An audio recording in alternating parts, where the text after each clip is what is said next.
Imagine reaching the grand age of 98, with a resume bursting at the seams with Academy Awards, Emmy nods, Tony trophies, and countless laurel-wreathed milestones. For most of us, the prospect alone would feel like a lifetime achievement and gratitude. Yet Mel Brooks, the unstoppable comedy titan who remade Hollywood through sheer wit, carried a collection of cinematic grudges few knew about. Today, he's decided to lift the curtain on the 6 actors who drove him up the wall. And trust us, you've never heard Mel this candid before. It starts with a classic punch. You know, I've worked with the best, but some I never want to see again.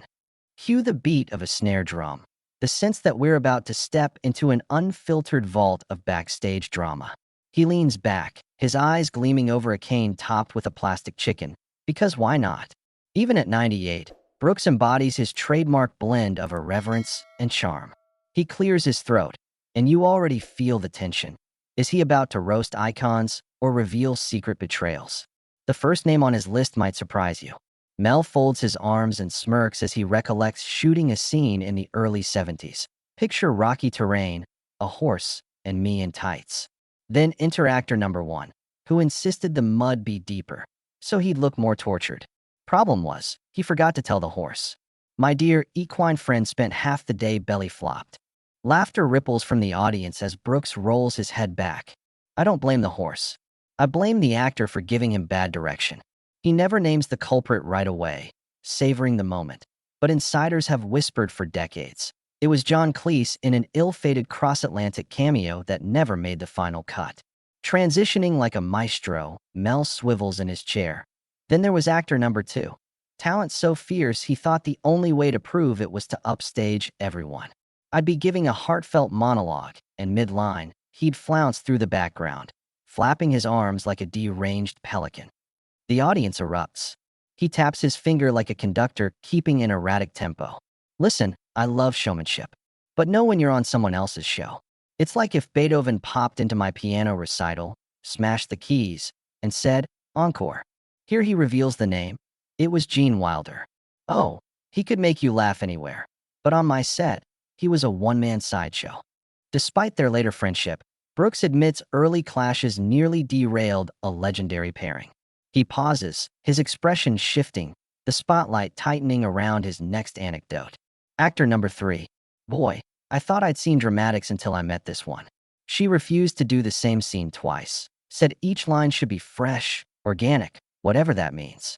By take 10, my poor crew was crying into their call sheets. Hints of exasperation cracked through the humor. When she finally agreed to rap, she left a note. Mel, darling, next time I'll be more punctual. Just kidding. Love, Faye Dunaway. The crowd gasps, some clapping. Few suspected Faye would top his list, but under Brooks's razor-sharp leadership, even Oscar winners had to play by his rules. Brooks shifts gears, his gravelly chuckle heralding the upcoming confession. I kept the worst for last, naturally. But before that, actor number 4 deserves a mention, Mr. Method himself, who insisted on living as his character 24/7. 5 months of on-set isolation, mumbling soliloquies in a mirror. His final AMA was, "This isn't acting, this is art." Newsflash, don't confuse my set with your loft in Brooklyn. He leans forward, name ready on his tongue. I'm talking about Daniel Day-Lewis. Brilliant, yes. Unbearable, absolutely. At this point, we've reached the halfway mark, and Mel's storytelling has become an emotional roller coaster. Equal parts nostalgia, laughter, and incredulity. His cadence quickens as he moves to the remaining 2. Without giving away spoilers, each anecdote heightens the stakes. A B-movie legend who refused to break character even for lunch, and a glamorous diva convinced her shadow should receive a billing credit.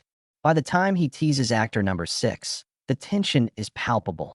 Everybody leans in, waiting for the final reveal. Yet even as Mel Brooks unleashes these confessions, he tempers every barb with a wink, reminding us that at the heart of comedy, even the sharpest jab is delivered in affection. The crowd roars, not out of cruelty, but because they sense a master at work, one who has earned the right to lampoon his peers by lifting them to lofty heights first. As the segment closes, you realize this isn't just gossip. It's a lesson on leadership, collaboration, and why even the greatest creative minds can clash. and Mel's parting shot leaves you breathless. You know, I still love every one of them. But my next film? I'm auditioning actual horses. At least they don't talk back. The audience howls, but believe it or not, the story didn't end when those 6 names dropped. Almost immediately, Mel's phone began buzzing. The first to call was the distinguished fellow from the Mud fiasco, John Cleese himself. Mel expected a terse apology or a curt, "How could you?" Instead, Cleese left a whimsical voicemail. "Mel, old chap, I must apologize for turning your equine friend into a mud monster. If ever you need a malfunctioning mount again, you know who to call." He followed up with a hand-scrawled note delivered by courier. "Next time, I'll stick to dry stubble. Yours remorsefully, JC." That combination of absurd humor and genuine contrition instantly defused any lingering bitterness. Next on Mel's callback list was the legendary Gene Wilder, who knocked on the door of reconciliation with a gift basket bursting with his favorite homemade chocolates. Mel recounts Wilder's sheepish grin when he confessed, "I only meant to add a dash of flair, not upstage your heartfelt monologue."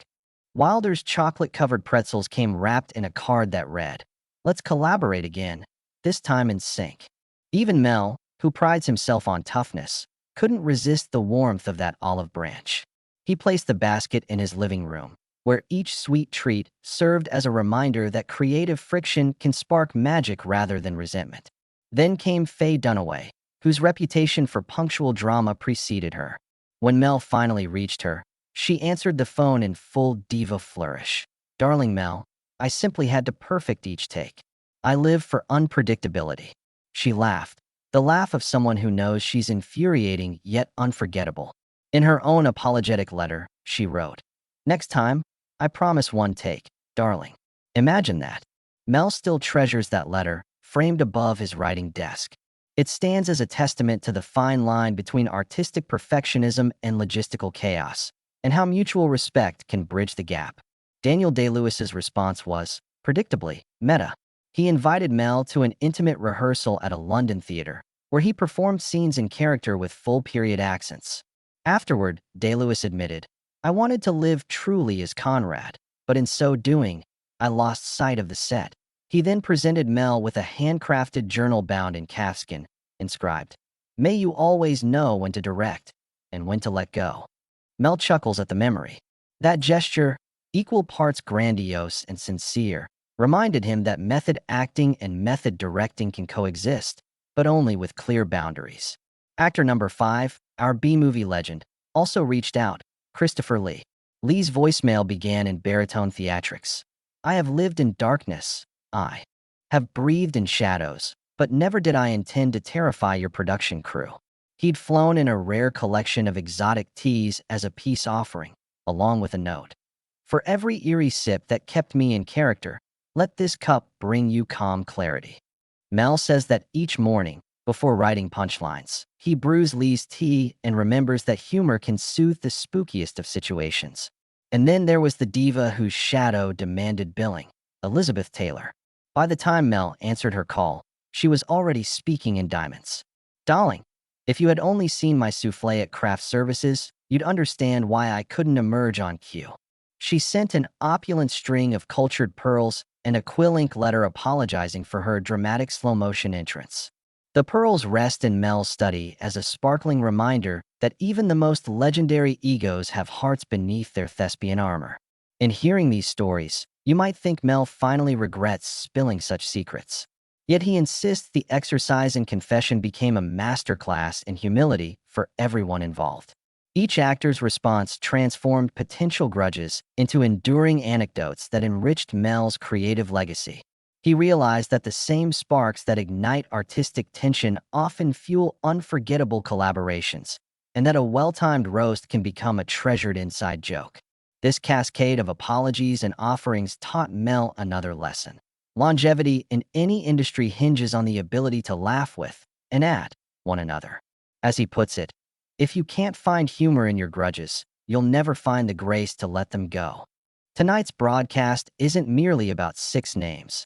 It's a celebration of creative friction and the friendships that emerge once the cameras stop rolling. So what can we, as viewers and creators, learn from Mel Brooks at 98? First, that honesty, however sharp, can lead to reconciliation when wrapped in genuine respect. Second, that every great rivalry holds the seed of a great story. And third, that the greatest gift any artist can offer is the willingness to share both triumphs and trials with an audience brave enough to listen.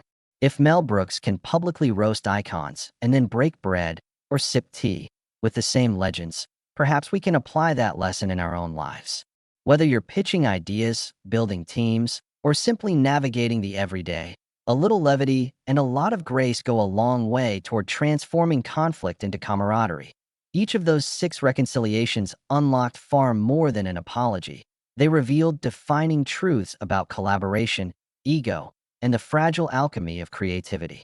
Let's unpack the lessons tucked inside these backstage confessions, starting with the man who kicked off the list, John Cleese. Mel describes Cleese's muddy misadventure as a masterclass in comedic trust and the limits of improvisation. Cleese believed deeper mud equaled bigger laughs, but forgot that comedy on horseback requires more than a punchline. It demands awareness of every element on set. The takeaway? Even the most inventive spontaneity needs structure.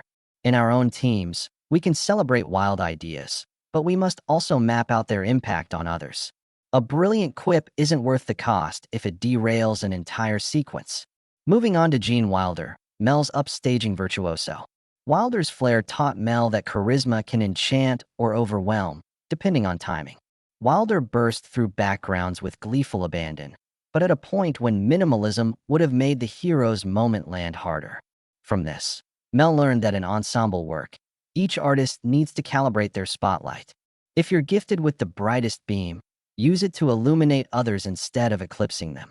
In practice, that means clear communication about roles and knowing when to step forward or step back.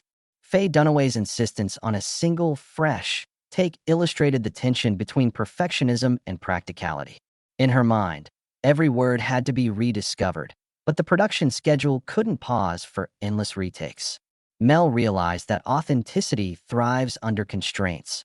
When you set boundaries, creativity sharpens. For every leader juggling quality and deadlines, the message is to preserve room for excellence without letting process paralysis freeze progress. Set clear limits, say 3 polished takes, and watch how performers channel their energy more decisively. Daniel Day-Lewis's method immersion underscored another extreme.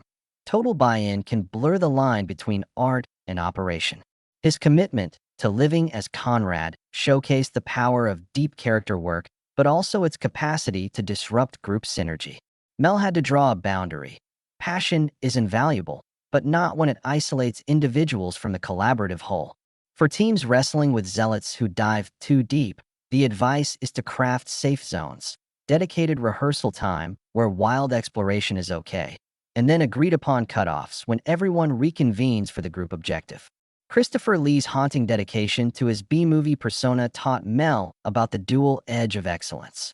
Lee's intensity elevated every role, but intimidated crews used to lighter atmospheres. When Lee offered exotic teas as a peace gesture, it illustrated that even high-voltage talent craves acknowledgement of their humanity. This reminds us that honoring commitment, no matter how intense, helps channel it productively. Recognize the value brought by the most exacting contributors, and reciprocate with gestures that affirm both respect and care. Finally, Elizabeth Taylor's glamorous slow-motion entrances encapsulated star power in its most unapologetic form, and the chaos it can sow. Taylor believed everything about her presence deserved ceremony, including her shadow. Yet Mel's gracious acceptance of her pearls of apology demonstrated the importance of reciprocal humility. When high-profile collaborators insist on special treatment, leaders can respond with recognition and decorum, then reinforce shared norms. By placing Taylor's pearls in his study, Mel memorialized both her grandeur and the collaborative agreement they ultimately forged. Stepping back, these 6 stories converge on a singular principle. Successful collaboration exists in the sweet spot between individual brilliance and collective harmony. Each anecdote reveals a tension: improvisation versus structure, charisma versus timing, perfectionism versus pragmatism, immersion versus integration, intensity versus inclusion, and star power versus solidarity. Mel's genius lay not merely in identifying these tensions, but in transforming conflict into conversation, roasts into respect, and grudges into teaching moments. For anyone building creative projects, whether a film set, a design workshop, or a cross-functional office team, the roadmap is baked into these confessions. First, acknowledge that friction is inevitable when driven talents collide. Second, respond with curiosity rather than judgment. Ask, what underlying value is driving this behavior? Third, establish clear guardrails. Set explicit boundaries for improvisation, role expectations, retake limits, method immersion, intensity pacing, and special requests. Fourth, follow up with gestures of reconciliation, be they handwritten notes, shared laughter over chocolates, or unexpected teas that transform tension into trust. In his 98th year, Mel Brooks isn't simply sharing gossip. He's offering a masterclass in leadership, emotional intelligence, and the alchemy that turns creative sparks into enduring art. He proves that teasing can coexist with tenderness, that calling out eccentricities can spark empathy, and that vulnerability is the ultimate performance enhancer. By roasting giants, he magnified his own stature, not through mean-spirited barbs, but through revealing the shared humanity lurking in every behind-the-scenes drama. As the credits roll on this chapter of Mel's life, consider how you might apply these lessons today. Where in your organization does a John Cleese ride a bit too wildly? Who among your colleagues resembles a Gene Wilder, brilliant but prone to stealing focus? Is someone channeling Faye Dunaway's pursuit of perfection at the expense of deadlines? Do you have a Daniel Day-Lewis zealot clinched in their own process? Are there Christopher Lees whose dedication leaves others on edge? Or an Elizabeth Taylor whose flair squeezes out communal momentum? Identify these archetypes, harness their strengths, and then craft your own apology gestures, a coffee meetup, an acknowledgement email, or a small token that bridges creative divides. By treating every tense encounter as a potential inside joke waiting to be shared in good cheer, you'll cultivate a culture that embraces both edge and empathy. And if you ever need a model of how to roast and then repair with unmatched style, tip your hat to Mel Brooks. He's the man who at 98 still teaches us that the art of collaboration is really the art of connection. Mel Brooks's confessions about 6 Hollywood giants aren't just juicy anecdotes. They're a blueprint for anyone who leads a team of strong personalities. Consider his own career, which stretches across 7 decades and spans film, television, and Broadway. He survived the shifting tastes of audiences by combining structured guidance with enough creative freedom to let talents like Madeline Kahn's operatic timing and Gene Wilder's improvisational zest flourish together. On Blazing Saddles, he balanced Wilder's manic energy with Kahn's precise comic cues. On Young Frankenstein, he let Peter Boyle's hearty physical humor sync with Marty Feldman's explosive facial expressions. Each time he invited brilliance, he also set clear schedules, rehearsal parameters, and on-camera boundaries, allowing sparks to fly without igniting wildfire.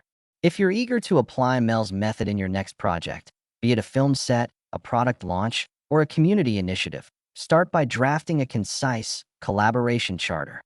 Mel rarely shot a scene before reminding everyone of the ground rules. We play, but the story remains king. Your charter should name who leads each segment, outline acceptable levels of improvisation, and clarify when group consensus overrides solo flights of fancy. By giving each participant a playbook, you transform potential chaos into collective creativity, just as Brooks tamed spontaneous outbursts with his trademark, "Okay, show me what you've got," within these lines mantra. Next, institute regular creative check-ins. Long before daily stand-ups became tech industry hype, Mel roamed the set each morning, cracking a joke and asking for feedback. He'd pause the cameras to hear concerns about mud too deep, costume snafus, or timing woes, and address them on the spot. These 5-minute rituals built trust and revealed brewing issues before they became destructive riffs. Whether you're assembling a film crew or leading a remote design team, carve out time each day for quick, honest exchanges. Then close with a shared laugh to remind everyone why they're in this together. Third, adopt Mel's roast and root approach to post-milestone reviews. After wrapping a pivotal scene, he'd host a brief get-together, just enough coffee and donuts. He'd joke, where team members roasted one quirk and rooted for one success. When Christopher Lee's intense B-movie dedication sent crew members into the shadows, Lee later joined that roast to share laughter over exotic teas he brought as an olive branch. This ritual turned tension into camaraderie, ensuring that feedback didn't stoke resentment but instead highlighted both human foibles and communal triumphs. Implement a similar ceremony. Spotlight one misstep, honor one victory, then share a symbolic token, chocolate, tea, or even a goofy trophy to seal the bond. Fourth, celebrate idiosyncrasies deliberately. If you have an Elizabeth Taylor in your midst, someone whose flair demands spectacle, lean into it with a mini award. Best dramatic entrance, for instance. Before politely reminding everyone of shared norms, give that colleague a spotlight moment they crave. Mel did exactly that at wrap parties, handing Taylor a plastic chicken on her shoulder, a nod to her flamboyant charm, before redirecting focus back to the cast ensemble. By acknowledging unique strengths, you temper ego with inclusion, showing that individuality enriches the project rather than derails it. Fifth, design healing huddles post-conflict. When Faye Dunaway refined every take to perfection, Mel paused production to gather the cast and crew, playfully quoting her fresh and organic line before asking, "So what do we all need to do next to keep moving forward?" That moment of shared humor and clarity reset everyone's mindset, from hyper-perfectionists to weary technicians. In your world, build a brief neutral space after any heated disagreement. Revisit the facts, share a lighthearted anecdote, then agree on next steps. This way, you transform tension into a fresh start rather than bury it under unspoken grudges. Finally, conclude major phases with a block party ritual of your own. To mark a decade of hometown, Mel hosted a real celebration in Laurel, featuring bluegrass bands, ribbon cuttings, and a commemorative plaque thanking both townspeople and crew. He knew that public recognition of joint efforts would cement relationships far more effectively than backstage praise alone. You don't need a fiddle or a plaque, an informal lunch, a digital showcase of project highlights, or a community thank you wall can serve the same purpose. Closing the loop this way embeds a sense of completion and shared pride that fuels future collaborations. Implementing these 5 steps won't eliminate every personality clash. Your John Cleese's will still crave deeper mud, and your Daniels Day-Lewis equivalents will live inside character long after rehearsals end. But with charters, check-ins, roasts, celebrations, and healing huddles, you'll convert the heat of friction into the forge of creativity. Mel's 6 grudges transformed into 6 bridges of understanding when each actor reached back with apology and humor. You can achieve the same transformation in your teams by treating conflicts as opportunities for connection. At 98, Mel Brooks reminds us that the finest collaborations aren't built on perfect alignment, but on mutual respect, clear expectations, and the courage to laugh through our missteps. So before your next project, ask yourself, have I set boundaries that allow freedom without chaos? Do I have rituals to surface issues early?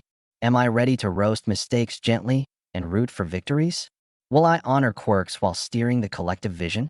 And when we finally take that last bow, how will I celebrate so that every contributor feels seen, valued, and eager to return for the next act?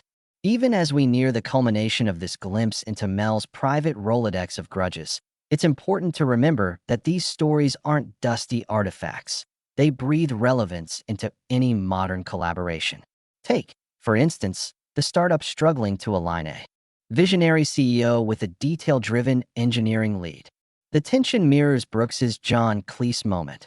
One party chasing boundless creativity, the other wary of muddying the product roadmap. By borrowing Mel's approach, inviting feedback, then framing wild ideas within clear boundaries, you transform headbutting into a dynamic feedback loop. Suddenly, what felt like chaos becomes a shared experiment in innovation.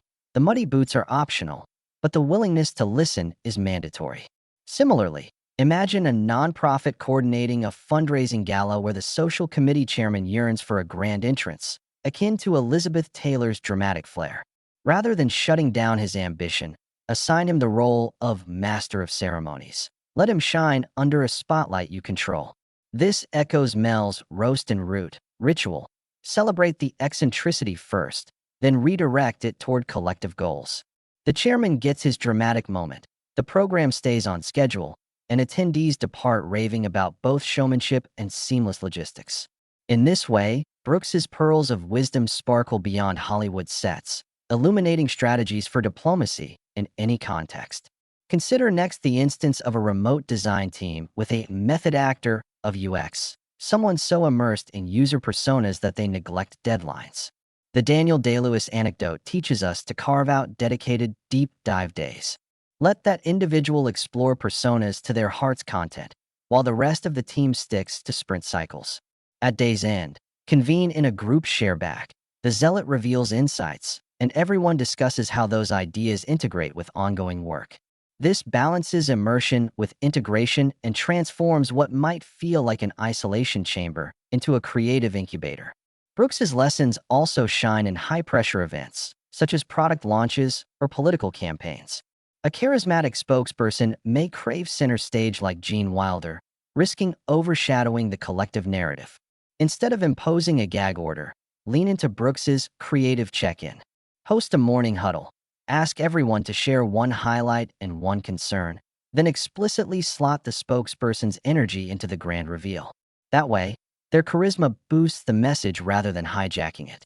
Your team remains unified, the moment lands powerfully, and the Wilder-style flourish becomes the crowning jewel of a well-orchestrated operation. Even in families, Brooks's blueprint offers clarity. Siblings squabbling over legacy heirlooms or property renovations can follow the collaboration charter model. List mutual goals, preserve memories, fair distribution, set parameters, no unilateral decisions, and schedule regular family roast nights, lighthearted gatherings where everyone pokes fun at their quirks before reaffirming support. By repurposing Mel's ritual of coffee, donuts, and gentle teasing, you diffuse emotional landmines and replace them with empathy and shared laughter. Perhaps most profound is the insight gleaned from Christopher Lee's exotic tea offering. In any environment where a high-intensity contributor demands perfection, a small gesture of appreciation can reset the dynamic. It need not be rare tea. It could be a personalized thank you note, a reserved parking spot for a week, or a symbolic golden hammer trophy for outstanding effort. When you recognize dedication, even when it tests your patience, you close the gap between friction and fellowship. That recognition becomes the mortar that holds diverse talents together. As we apply these lessons, it's crucial to track progress. Mel never shot a perfect scene without reviewing the rushes. He watched playback, noted what worked, and adapted accordingly. Create your own playback protocol. After each milestone, gather the team to review outcomes honestly. Celebrate successes, roast mishaps, then agree on adjustments for the next cycle. This iterative approach ensures continuous improvement and honors the spirit of Brooks's daily set check-ins. In a world where collaboration often feels fraught with ego and misaligned agendas, Mel Brooks's stories provide a roadmap out of gridlock. They prove that even the most combustible personalities can unite around a shared vision when guided by respect, humor, and well-crafted rituals. Whether you're directing a feature film or coordinating a community fundraiser, the 6 grudges he confessed at 98 years young become 6 pillars for constructive cooperation. As we pause before our final act, reflect on your own team dynamics. Which Brooks-inspired ritual will you adopt first? Will you draft a collaboration charter to harness improvisation? Schedule daily creative check-ins to surface hidden tensions? Host roast and root reviews that convert awkward missteps into bonding moments? Or will you design healing huddles and block parties that mark both conflict resolution and collective triumph? The choice is yours, and the sooner you begin, the quicker your projects will thrive on the synergy only Mel Brooks could so eloquently illustrate. Mel Brooks, now 98, doesn't slow down, he accelerates. Even after 6 decades of boundary-pushing comedy, his recent confessions taught us that wit and wisdom go hand in hand. As we close this chapter on, at 98, Mel Brooks names the 6 actors he hated. Let's reflect on the final takeaways that resonate beyond Hollywood's glitz and into the heart of collaboration and creativity. Earlier, we heard Brooks roast John Cleese for over-muddying a horse scene, Gene Wilder for stealing every frame, Faye Dunaway for endless, fresh takes, Daniel Day-Lewis for living in character, Christopher Lee for haunting intensity, and Elizabeth Taylor for glamorous delays. Each anecdote sparked uproarious laughter, but beneath the humor lay universal truths. Spontaneity needs structure, charisma requires context, perfectionism demands pragmatism, immersion calls for integration, intensity craves inclusion, and star power flourishes within solidarity. Today, Mel's stories offer a blueprint for navigating today's creative landscapes. Imagine a bustling tech startup, each personality a legend in its own right. Hackers coding into the night, marketers craving the spotlight, designers living in prototype worlds. Brooks's playbook urges us to draw the lines where freedom moves in harmony with focus. Host your own creative check-in to catch emerging risks before they spiral. Schedule roast and root, breakouts that pair honest feedback with hearty praise. Celebrate eccentric brilliance, then reel it in with clear guardrails. In doing so, you wield humor as a tool for connection rather than conflict. At home, these lessons translate seamlessly. Family dinners can transform from battlegrounds into collaboration labs. Set a collaboration charter around chores, inviting each sibling to claim a task with both flair and fairness. When disagreements flare, pause for a healing huddle. Recap the issue candidly, share a playful anecdote, and agree on next steps over a shared dessert. By blending structure with levity, you'll find that even the sharpest sibling rivalry can spark genuine understanding.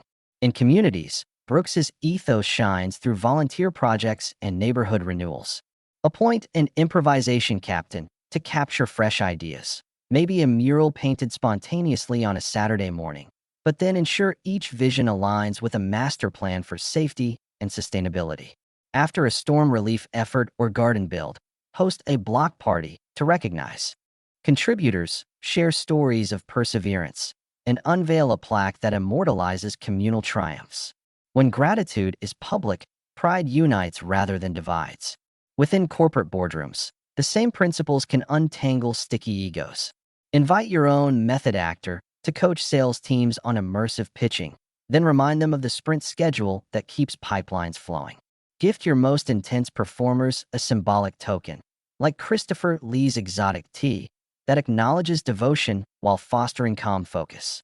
And for those who crave center stage, channel Elizabeth Taylor's flair into designated keynote moments. Then guide the cast back to ensemble harmony with scripted transitions that reinforce shared goals. By applying these rituals, creative check-ins, roast and root sessions, collaboration charters, healing huddles, and block parties, you build cultures that embrace both edge and empathy. You recognize that friction, far from a flaw, is the crucible where innovation is forged. You learn that humor, wielded thoughtfully, diffuses tension and knits team members into a unified cast. And you discover that boundaries, far from stifling creativity, provide the stage upon which the most vibrant performances unfold. Mel Brooks's willingness to publicize which actors vexed him didn't stain his legacy, it enriched it. He reminded us that no matter how towering one's achievements, no one escapes the dynamics of human collaboration unscathed. What separates legends from leftovers is not friction avoided, but friction transformed. Conflict reshaped into conversation, bruised egos smoothed by laughter, and misunderstandings bridged by gestures of goodwill. So, as you step away from this narrative, carry forward Brooks's parting challenge. Roast your stumbles, root for your successes, and then lift each other higher. Name the 6 friction points in your own story, whether they're people, pain points, or process glitches, and let them become the basis for your 6 masterclass lessons. Write apology notes or craft symbolic tokens that speak forgiveness in the language of your team. Host playful ceremonies that mark the end of a phase and the start of the next with shared joy. Most of all, remember that longevity in any field depends on the same secret ingredient Mel's maintained for nearly a century: the ability to find humor in setbacks, to extend grace amid glory, and to celebrate the messy, magnificent art of connection. At 98, Mel Brooks still stands as proof that when we roast wisely, root sincerely, and reconnect wholeheartedly, we build legacies that endure far beyond our own lifetimes.